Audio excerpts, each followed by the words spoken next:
daawadii hargabka ka faa'iidaysta insha Allah.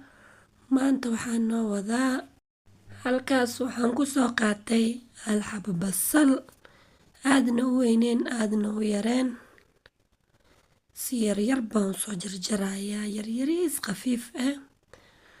Marka hargab ma ku dhibay ma kugu soo laalaabtaa qufac aan dhammaanaynin alaabtan insha Allah waa ku caafimaadaysiin ilaahay daawaan noogu daro kulligeen ka faa'iidaysta. aniga way anfacday maalmahan hargaba nafta naga qaaday alxamdulillah hadda waa fiicanahay inigana ka faa'iidaysta.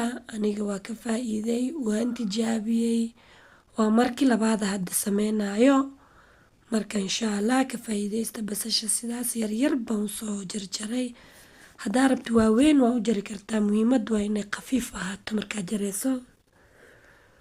maasha Allah sidaas u soo jarjaray waa hal xabo basal alaabtan lagama sheekeyn karo waxtarkeeda insha Allah ka faa'iidaysta. marka qufac habeenkii hargab aan dhammaanaynin daawo waa uga maarmaysaa insha Allah soo tijaabiya kana faa'iidaysta dhammaantiin. هذا وما تسنتين الماء عيال iyo ciroolaba wuu isticmaali karaa qof weyn iyo qof yar marka insha Allah ka faa'iidaysta. baaquligaas dhaladan ku soo shubtay basashan soo jarjaray basashan daawadan caadi maaha soo tijaabiya feedback hoos igu soo reebo insha Allah.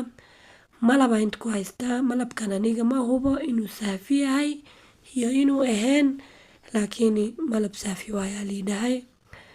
waxaan ka soo gatay BBS mall dadka yaqaanaan insha Allah.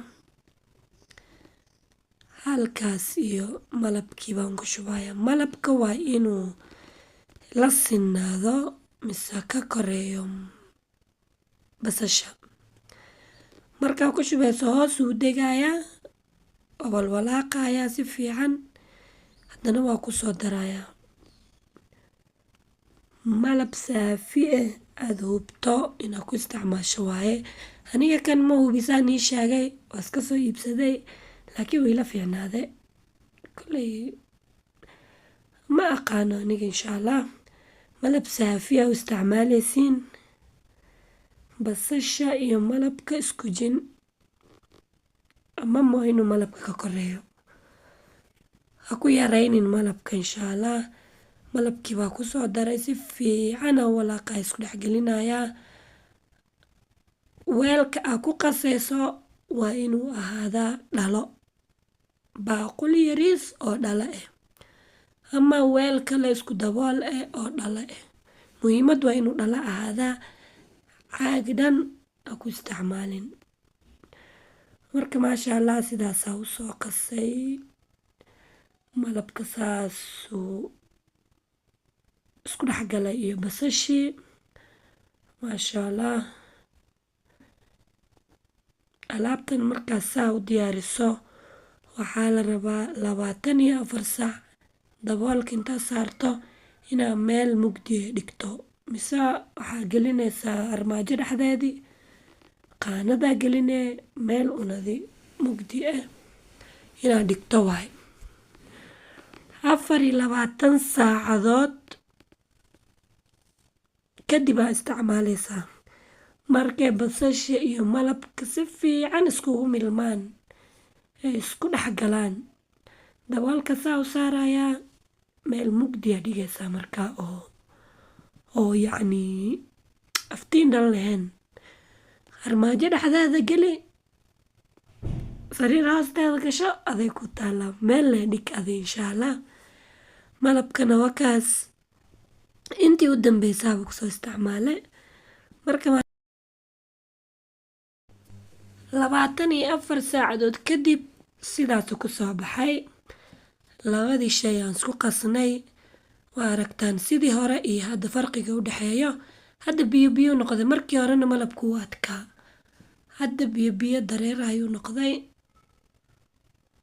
alaabtan qufac iyo waxaad kaga reysanaysiin hargabka soo noqnoqonayo marka ka faa'iidaysta.